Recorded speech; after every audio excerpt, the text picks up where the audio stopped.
We're in Geneva, Switzerland. Now, is this the world's most perfect country? Let's see.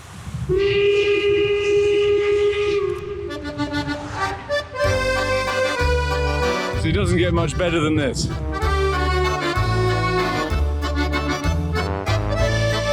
Already come here because Montreux was very peaceful.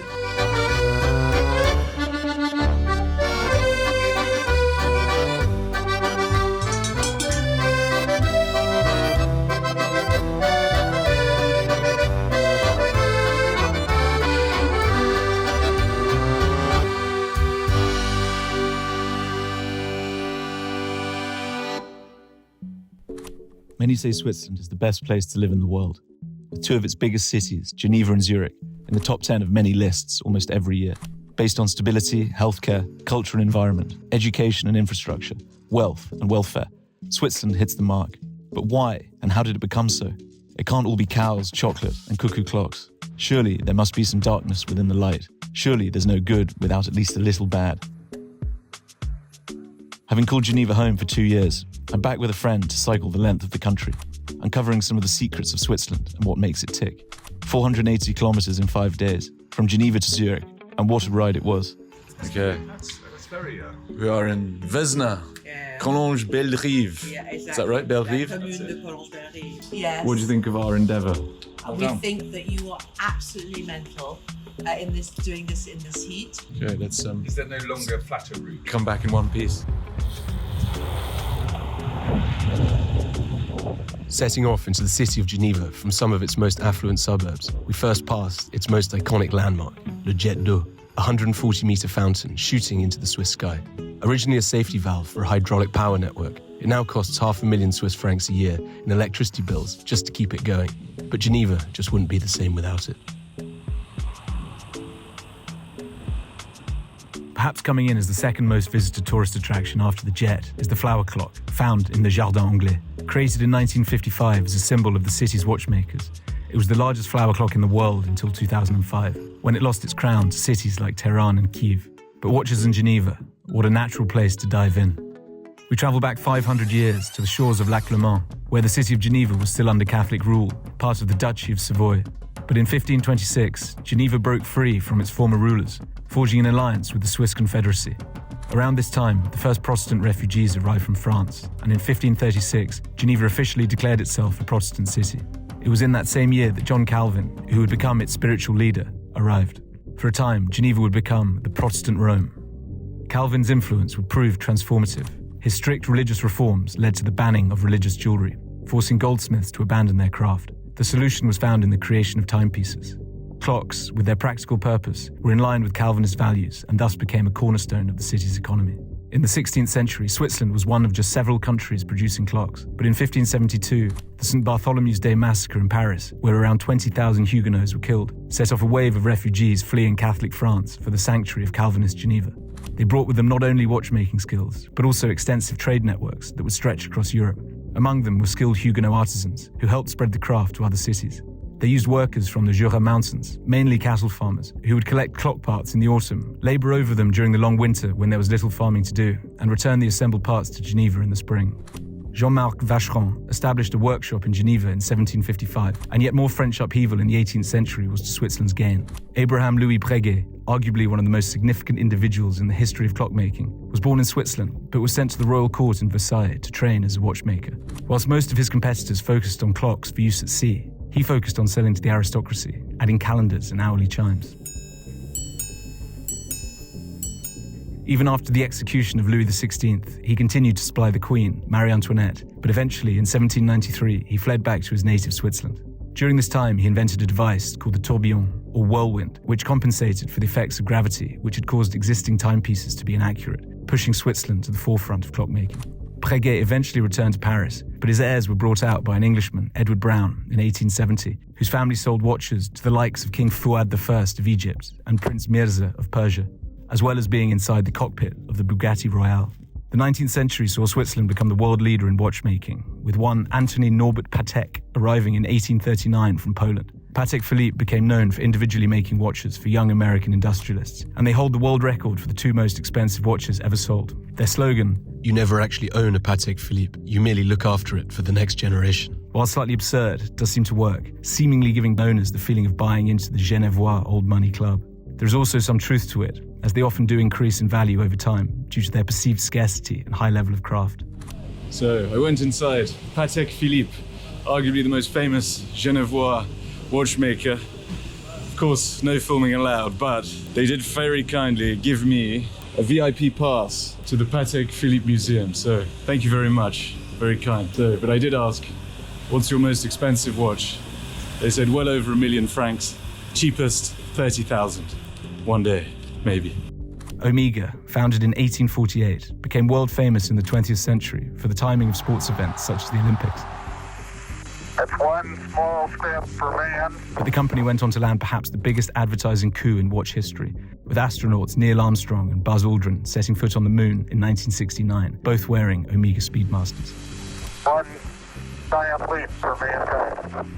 Rolex, the most famous of them all, was founded in London's Hatton Garden in 1905 by a Brit and a German, but moved to Geneva after the First World War because of the high UK tax environment. A water and dust-proof casing was made for a wristwatch and named Oyster because of the difficulty of prizing them apart.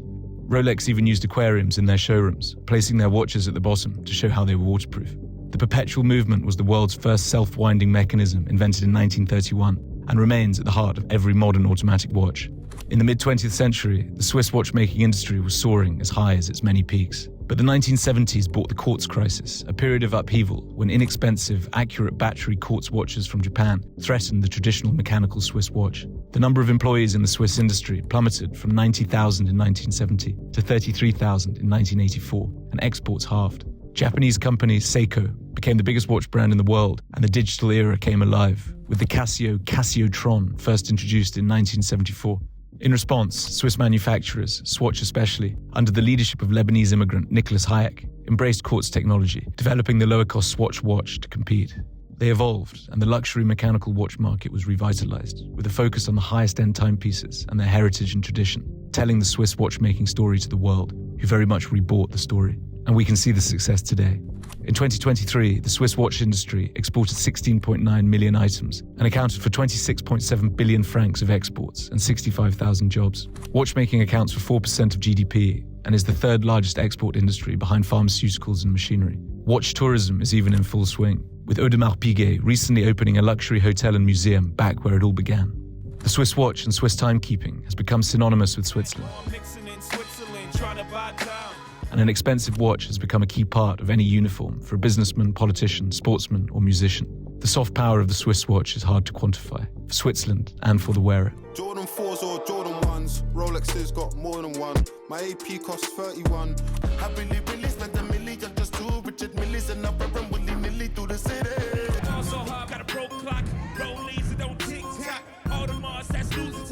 But not all Swiss watches are equal. From what we've covered, top tier is Patek Philippe, Breguet and Vacheron Constantin. Top tier, we're talking Rolex and Audemars Piguet. And slightly below that is the second Rolex brand, Tudor and Omega. Sorry to my Nigerian brothers, but a Richard Mille, not Millie, a brand founded in 2001, is only a bit above a Hublot and not a truly classic Swiss watch, but pretty cool nevertheless. And all this from a YouTuber with a plastic Casio. And before we leave watchmaking in downtown Geneva, let's take a look at Rolex, one of the most famous and fascinating luxury brands in the world, turning over 10.1 billion francs in 2023 with an alleged profit margin of 20 to 40%. It has the most number of employees in the canton, ahead of supermarket chain Migros, and sponsors some of the biggest events in the world. As expected, Rolex didn't let me inside their headquarters, but they did give me this. Sadly, there's no watch inside. They very kindly gave me some Rolex chocolates, the Rolex magazine. So thank you very much. It'd be quite funny if someone tries to rob me. They'd be very disappointed. But unlike many other luxury brands which are public companies, the founder and sole shareholder, Hans Wilsdorf, died childless and placed all of his shares into the Wilsdorf Foundation, a non-profit charity. Yes, Rolex is 100% owned by a charity. Only the chairman of the foundation is named, the other directors remain anonymous, and it's rumoured that only 30% of its annual profits come from the sale of watches. The rest from interest accrued from investments and a property portfolio.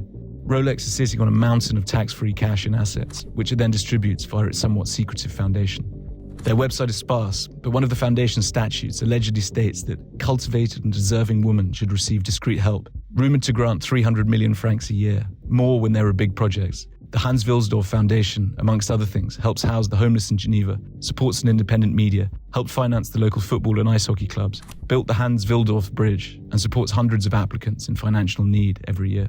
It seems almost too good to be true, but the foundation is merely acting as the founding father wished, with his adopted city the beneficiary. From Rolex via Wilsdorf, a river of money flows to Geneva, once wrote the Geneva newspaper La Tribune de Genève. The Calvinist attitude to philanthropy clearly still runs through Geneva, with a strange thought that a Rolex bought in Dubai Mall potentially helps support a single mother in Geneva. It would just be interesting to see what John Calvin would make of the luxury watch financing all of this.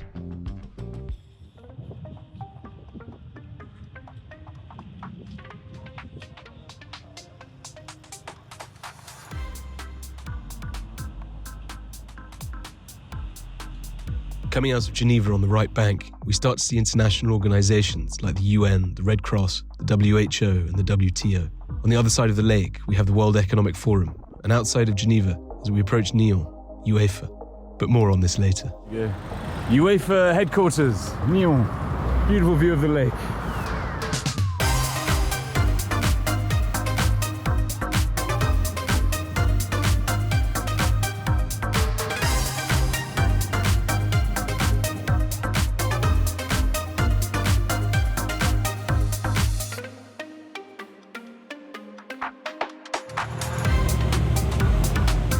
It's here, on the northern shore of Lac Le Mans, that the children of the rich, famous and royal have been educated for 140 years, with the most famous school of the lot, Le Rosé, being on this particular stretch, here in Rolle.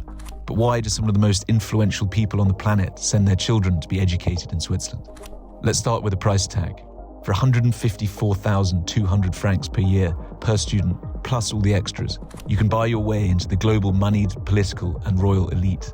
Or they can feel amongst their relative peers. Expect your child to be educated alongside the heirs to global family businesses, the offspring of dictators and warlords, minor royals and European aristocrats, even the odd celebrity child. Some of the most eye-catching alumni are the last Shah of Iran, the Aga Khan, King Juan Carlos of Spain, Fuad II of Egypt, the Duke of Kent, Prince Rainier of Monaco, Dodi Fayed, Rothschilds and Rockefellers, Gettys and Kadouris. Kim Jong-un even spent 4 years at school in Bern, studying under the fake name of Pak Chol, supposedly the son of North Korean diplomats.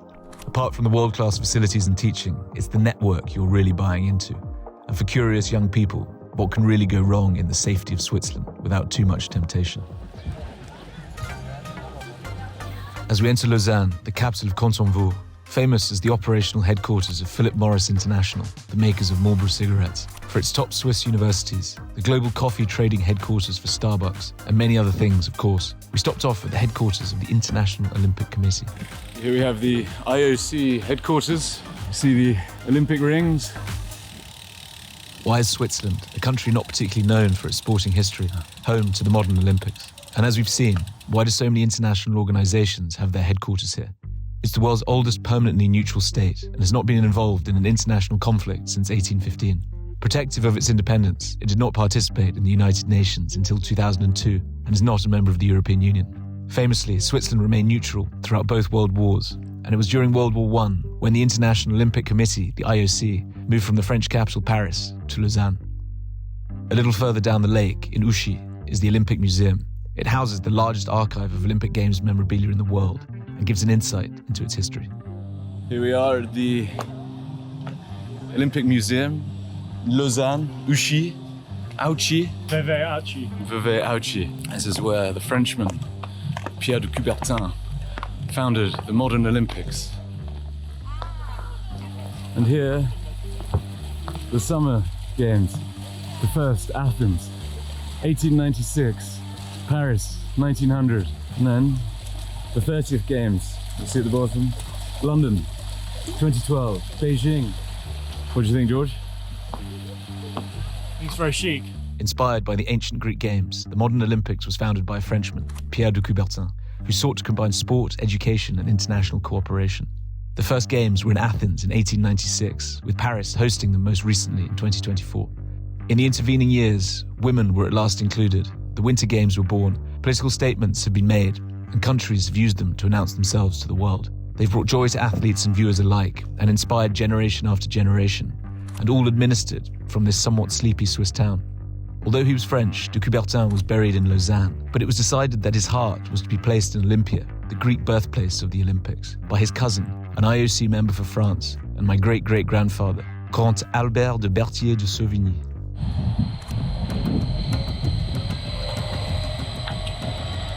Leaving Lausanne, with the French town of Evian, famous for its bottled water, opposite on the other side of the lake, we started to cycle along what they call the Swiss Riviera, certainly the most dramatic part of the lake, and a joy to ride. Historic buildings line the streets, steamboats navigate the lake, and vineyard-covered mountains circle you as you head towards Vevey and Montreux.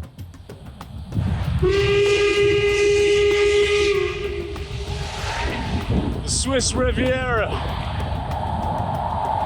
It doesn't get much better than this. Smooth as you like.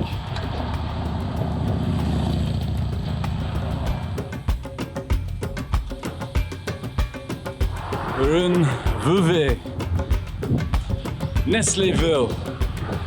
So, this small town is the headquarters of, I think by market cap, the largest food company in the world.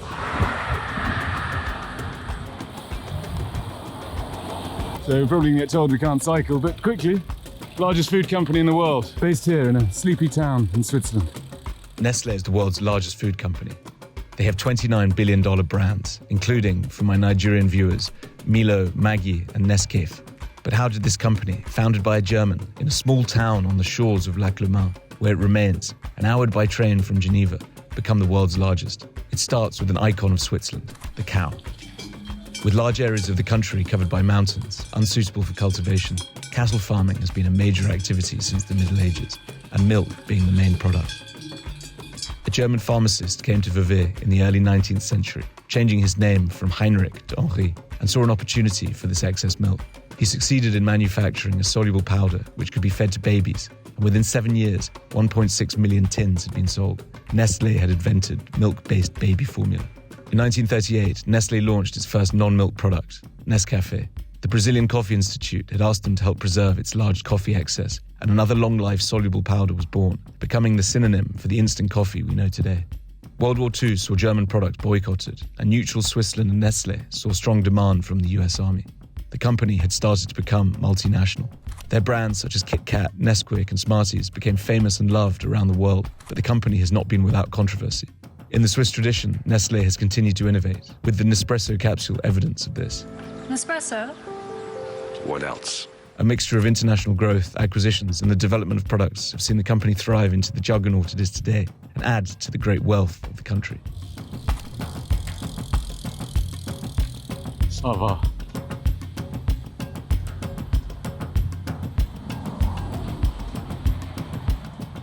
Coming out of Vevey, we enter Montreux, famous for its jazz festival each summer, casino, and popularity with retirees. But first, after checking into our hotel, I swim in the lake to soak in the Swiss Riviera. Yeah, after 100 kilometers on the bike. 94.5 actually. How many calories? 1,500. 1,500 calories, probably more in the heat. We've been given our bathing robes. We've now come for a swim at the Montreux Riviera.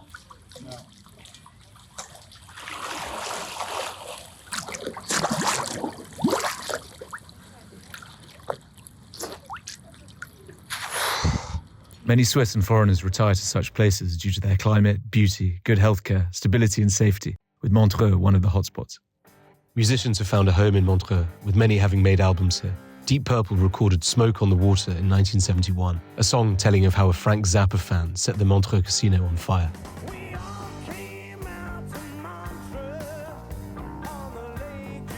But there was one foreign resident more famous than most who called Montreux home on and off from 1978 to 1995. Freddie Mercury and Queen recorded 6 albums on the Swiss Riviera, and despite finding the place a little boring at first, he later told a friend, "If you want peace of mind, come to Montreux." Freddie Mercury was born Farouk Bulsara in Zanzibar to Parsi Indian parents. The tale of the Parsis is for another time, but it's true that Switzerland has offered a peaceful refuge to many from all over the world. There we go. And what's your name? Diana Knobs. Diana Knobs. Same name as my grandmother. No way. So can we get the view of the lake in the background? It's nice. And your store. Could you tell us a little about Freddie Mercury and Montreux? Actually, Freddie come here because Montreux was very peaceful and he find the peace of mind. And also people that come here also find this quiet place amazing, beautiful, and sometimes live forever here. I mean, they will get home, they will buy a home, and they will. Of course. And why do you love him so much? Why they love? Because actually Freddie Mercury is an artist also. So this is he was also a designer. He designed. It's very complex. His music is unique in the world. And Switzerland will always love him. And he loves cats. He loves cats. He has 10 cats. What are the names? What were the names of the cats? Tom was Tom. Also Jerry, Delilah. Yeah. And I forget the other one. And this is Nigerian, this song here. Rema. Mm.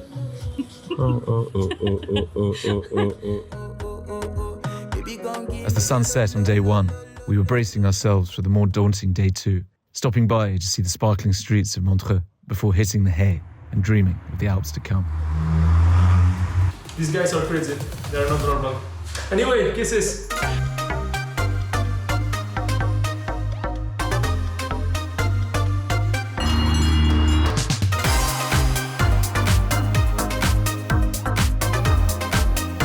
Just outside Stad. A fantastic guest.